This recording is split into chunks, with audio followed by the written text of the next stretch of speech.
মামা ক্যান্টনমেন্ট যাবেন? হ্যাঁ মামা যাম। থাক, তোর রিক্সায় যাবো না, আমি অন্য রিক্সায় চলে যাব। আমার সাথে এমনটা করেন না, আমার রিক্সা পয়সা গেলে কি এমন ক্ষতিটা হইব?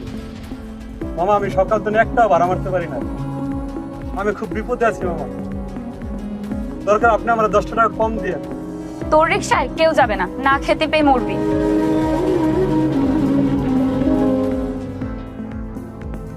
এই মামা, মিরপুর 12 নম্বর যাবেন? হ্যাঁ মামা যাব। আরে তুই না আগে বেতর ছিলি? রিক্সা চালাস কবে থেকে? তোর রিক্সা যার থেকে আমি পায়ে হেঁটে যাবো। নোংরা জঙ্গলি কোথাকার একটা।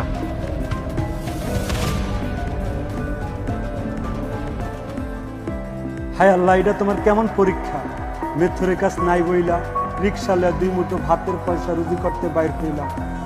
আজকে তো খাওয়ার মতো কিছুই নাই ঘরে, আর 4 দিন ধইরা কোনো যাত্রীও আমার রিক্সায় বসতেছে না।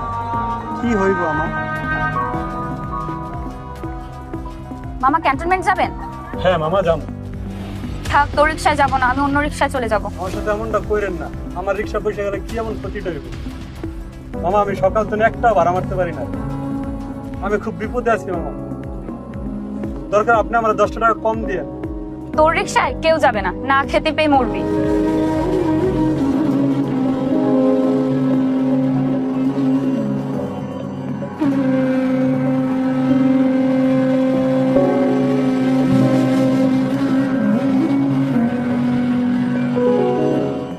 মামা ক্যান্টনমেন্ট যাবেন? যাবো। ভাড়া কত? 100 টাকা দেবেন আপু। একটু বেশি হয়ে যাচ্ছে না ভাড়াটা? মামা আমার 50 টাকা দেন, আমার রিক্সা চলেন না। আরে তুই তুই এখানেও চলে এসেছিস আমার কিছু করতে করতে। একবার বলে দিলাম না তোকে যে আমি তোর রিক্সায় যাবো না? আমি দরকার পড়লে 100 টাকাতে এই রিক্সাতেই যাবো, তাও তোর রিক্সায় যাবো না। মামা চলেন তো আপনি।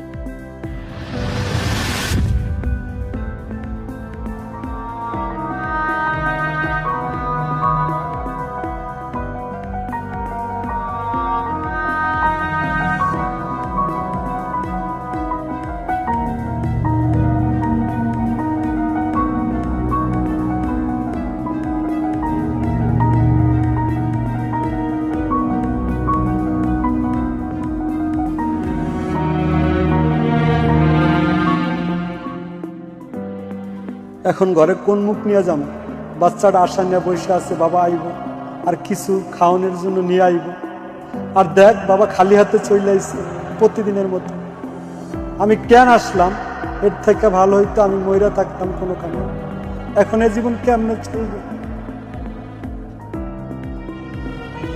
কি হয়েছে নিয়ামুল মিয়া, কান্দাছো কেন?